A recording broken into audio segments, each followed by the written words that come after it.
Hi guys, Glenn walking the Resonant Path here. I just wanted to tell you about what I've been reading since the last time we caught up and what I thought of it.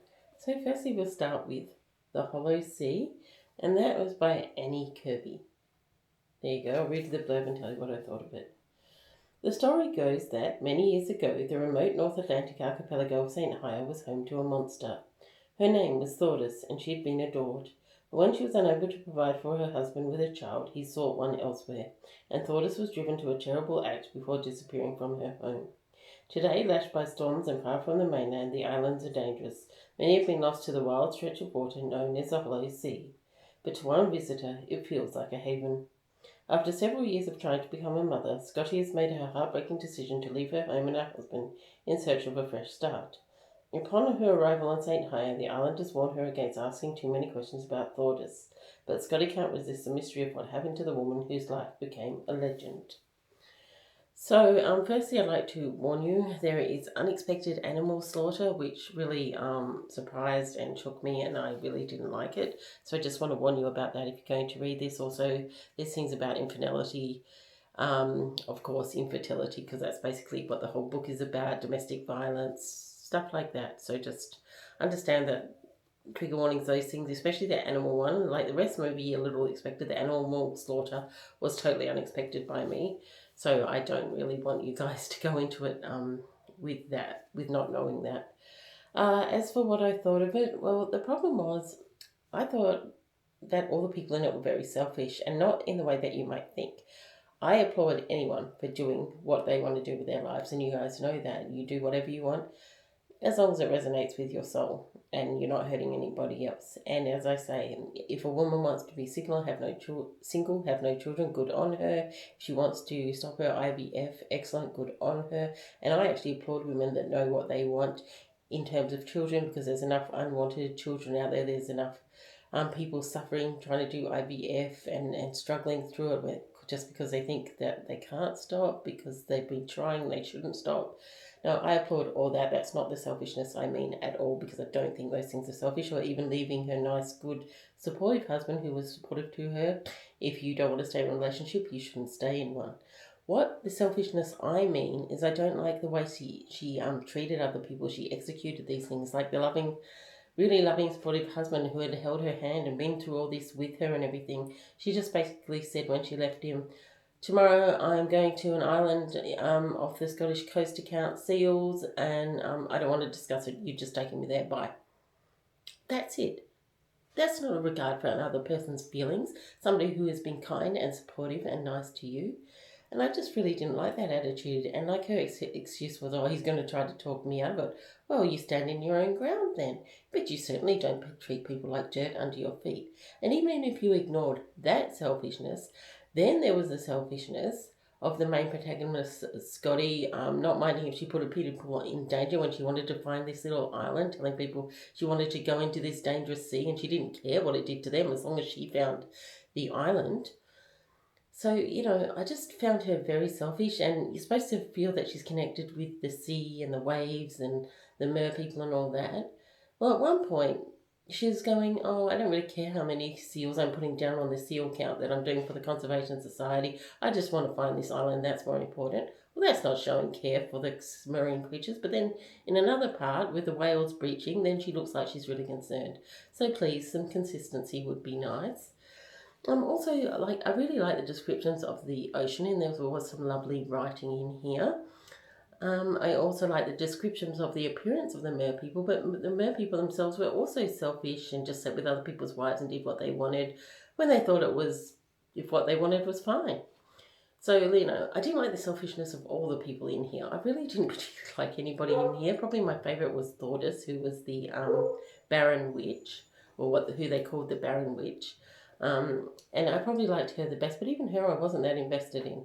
So the problem was, didn't like most people in here, and the story was okay, but it wasn't that compelling to keep you going. And you could pretty much guess the ending from pretty much the start. So I wasn't that intrigued. Didn't really love it, just like the description of the ocean, some really nice writing in there, and descriptions of the mer people. But other than that, didn't really like it. Gave it 2 cauldrons, 2 out of 5 cauldrons. Now the next one I read was I did an audio book, and that was, sorry, let me find it here. Here it is. That was My Husband's Wife by Alice Feeney. Now, I don't have a blurb here, but I'll just tell you what happened in it. Like, this lady called Eden Fox, she goes for a run every morning, and she went for a run that morning, and then she comes back to her house, and her key won't fit in her door. And then, so she decides to knock, and this other lady that was kind of like her opens the door.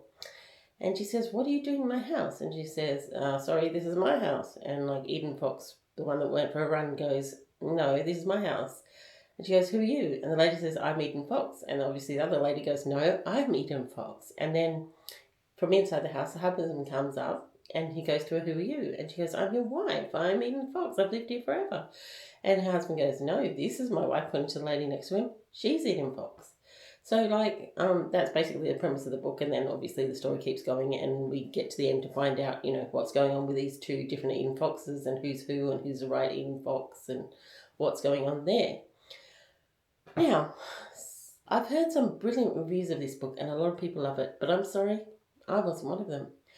Once again, I didn't like anybody in this book. I found everybody selfish and irritating and rude and unkind and self-serving.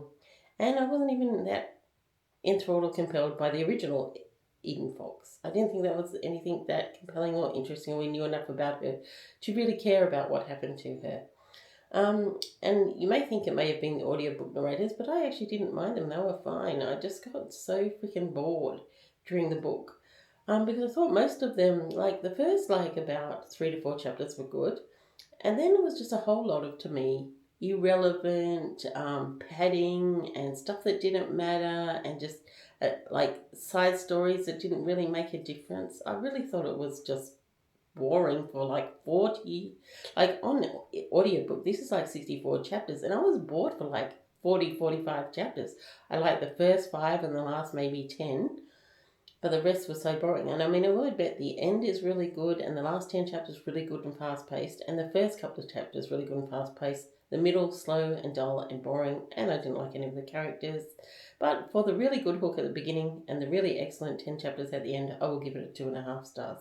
But other than that, I did not really love My Husband's Wife by Alice Feeney. So the next one I read was this one. Sorry, I'm just putting that down. Was this one, and this is called Odd One Out. Now, I started this book last night, yesterday afternoon, and I read it in a couple of hours. That's how thin it is. But I will read you the blurb and then tell you what happened. Sylvia has been Sylvia, I'm going to start again. That is The Odd One Out by Monica McInerney. Sylvie has always been the odd one out in her family. Her mother is a celebrated artist known for her bohemian lifestyle. Her father, long estranged from the family, is a respected poet and academic. Sylvie's 2 beautiful sisters and her big brother are also making their mark in the design world. Sylvie hasn't an artistic bone in her body. On the verge of turning 30, back living in the family home in Sydney and working for her mothers and her sisters, she feels stuck in a major rut. Then her brother Sebastian steps in with a rescue plan. He offers her a room in his Melbourne apartment for as long as she likes, on one condition. In an updated version of a treasure hunting game that they used to play as a child, she has to follow his instructions and go exploring the city. Within days, she's doing things she's never done before, going places she's never been to before, and beginning to think of ideas for a new career. She's also getting to know a very lovely man. Life is looking up.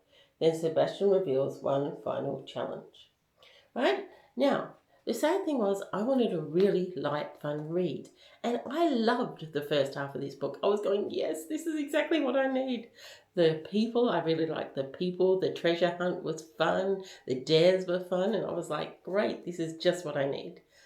But then we got to the second half of the book.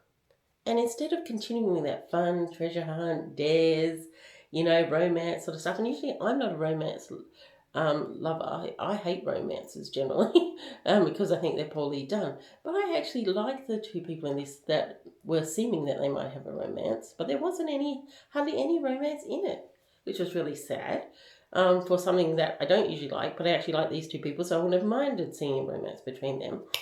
But what I really loved was the treasure hunt and the dares, but that was only for the first half of the book. The second half of the book was a real letdown. It was just about a whole lot of family issues and drama.